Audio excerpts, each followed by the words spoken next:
Burası neresi? Sence? FNAF. O zaman neden burası neresi diyorsun? Planda. Ben dolaşacağım. Emin misin? Evet. Tamam. Neden gitmesine izin verdin? Sana ne? Hem en fazla ne olabilir? Ne kadar güzel burası.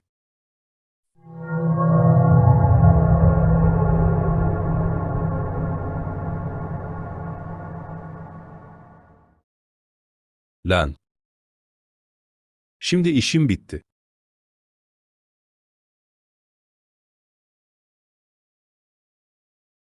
Aa! Duydun mu sesi? Evet. Yukarıda bir şey yazıyor.